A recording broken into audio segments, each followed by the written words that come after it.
Hey guys, what's up? Today I'm bringing you a scenario design tutorial for Age of Empires 2. In this episode I'm just going to be covering the basic tabs and what you can do in them. So yeah, let's get started. By default you start in the map tab, and this is the base for your scenario designing, or well, yeah, just scenario designing in general. And you have three different tabs. One of them is blank map, the other is random map and seed map. And we'll start with blank map because this is the most commonly used one. So you can choose the map size, and basically the map size has a player indicator next to all of them except giant, because giant is so big that, you know, you could have more players on it than 8, but I mean, since that's not possible, then you really it doesn't have a player indicator. So yeah, I'm just gonna keep mine on default. And the default terrain, this is basically the base terrain for your world. So if I wanted to make like let's say a desert, I could just choose desert sand as my default terrain and generate the map, and the whole map will be covered with sand everywhere. So that's pretty cool. Next tab is the random map tab, and this is where a lot of pretty cool things happen. You can actually get like a whole random map in your scenario editor. So if I wanted to just choose Team Islands as my random map location under here, I could just generate that, and there we go.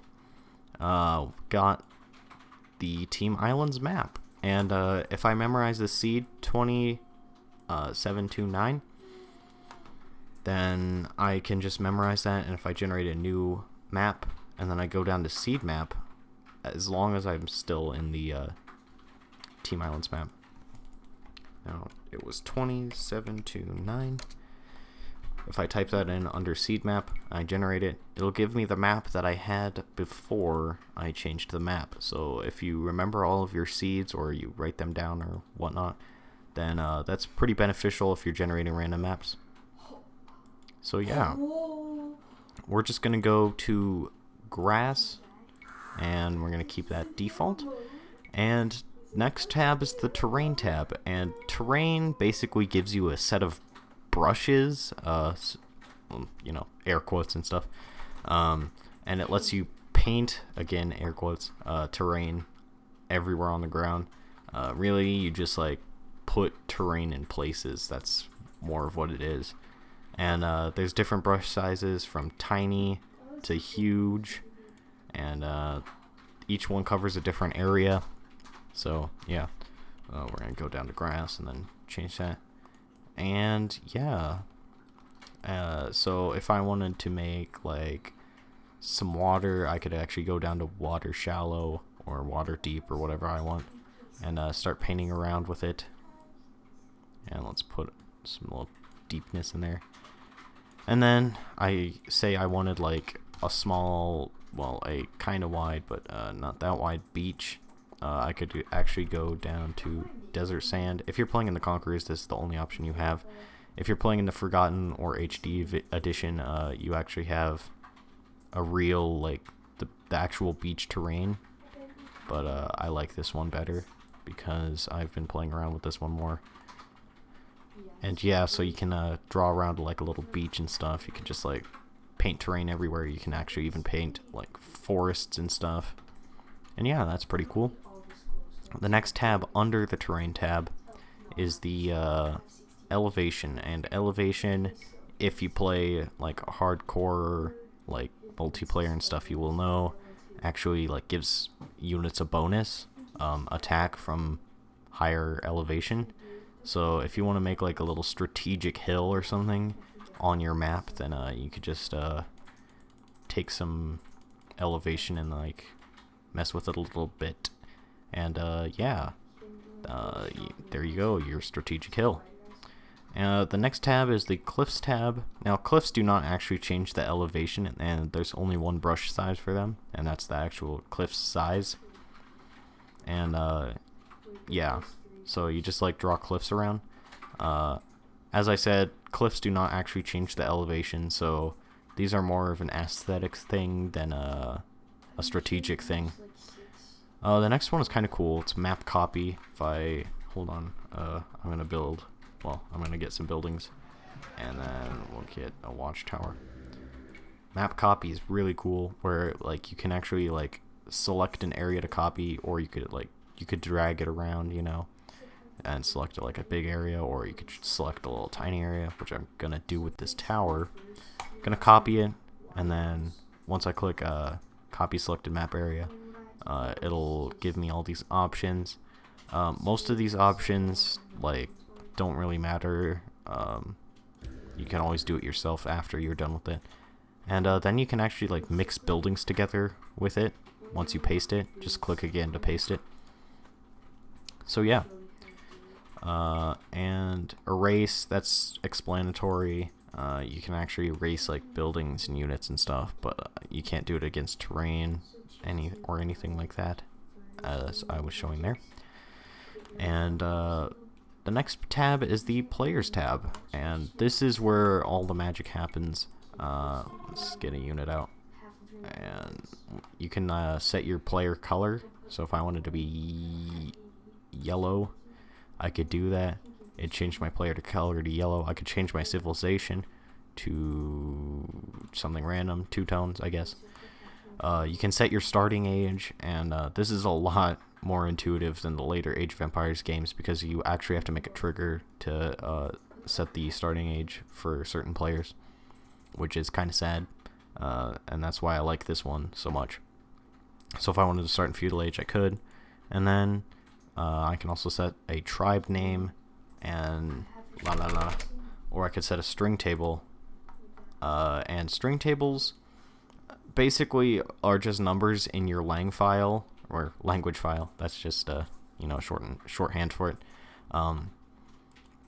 It's just a number for a name in your file. So if you edit it and add like a number, and then like I don't remember how it works. I think it's like a colon or something. I don't know. And then you type that number in. So if I want to do like 2380, we'll see what that does. Apparently nothing. Yeah, I'd mess around with that for a while, but I'm not gonna. It'll actually set the name for the tribe or civilization. And then for computer players, you could actually set the AI for them. I have a lot of AIs, so we'll just keep it standard for a while. The next is the Units tab, and you saw me go in this like twice already, but I didn't actually explain it. And this is where you can just place units, you can place buildings, and you can place like units from the campaign or heroes, so to speak, even though some of them are villains like Mordred from King Arthur and stuff. At least I think Mordred was a villain. I don't know. So you can choose special units that appear in the campaign like William Wallace, or anything else that doesn't really appear in the campaign, but it has a given name like Tamerlane or the Black Prince. Those don't appear in the campaigns, but you can make a campaign of them because they're hero units, so that's cool. The next is the Diplomacy tab, and this one's kind of confusing. It stumped me when I first started using it. So if I wanted player 1 to be allies with player 2, I'd click that button right there. But the problem is, if I just do that, player 2 won't be allies with player 1, so you actually have to go to player 2 and set them as allies.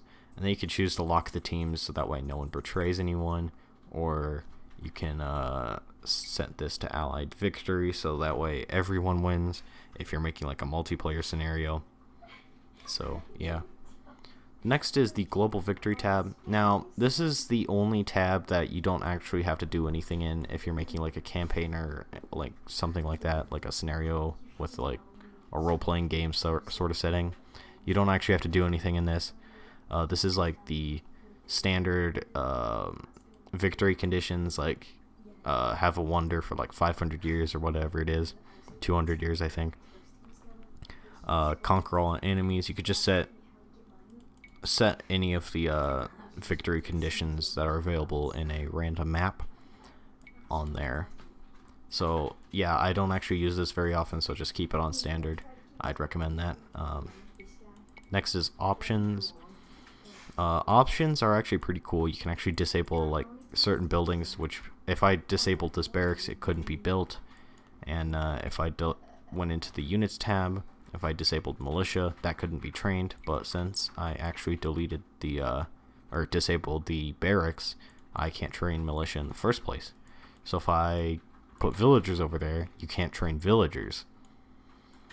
And yeah, so it's actually pretty cool to like keep people from doing certain things in your level that you wouldn't want them to do. So yeah. Next is messages. Now messages are these were more common in Age of Empires 1, but they moved them over to Age of Empires 2. So yeah. Scenario instructions. This is where the Age of Empires 1 objectives were shown, but you actually could use triggers for that. So it's pretty. It's changed a lot ever since those games were created. But yeah, basically this is where you could type in your scenario backstory, and then it'd get replaced by the objective triggers. Hints, you can also type in the hints and it'll actually appear as a separate tab under the objective banner. Same with scout. And then history, this would also be like on like right before playing your scenario, like the scenario instructions. History would be like it'd give you a little backstory to what's going on. Victory and loss, these are like post-game messages that are dependent on whether you win or you lose. And so like if you won, it'd say congratulations, or something like that. And I put a space back there, but that's okay. We're not gonna mess with that anymore. Cinematics, this one is not very useful unless you have a scenario instruction map that's ready, which you can actually find in the Age of Empires directory. There's a bitmap image that you can edit, and it'll show up in here. And then there's cinematics. These are video files, and really I don't think I've seen anyone prepare a video file for this game, so yeah, you won't actually have to worry about these probably. Triggers, this is where pretty much all of the magic happens in every scenario.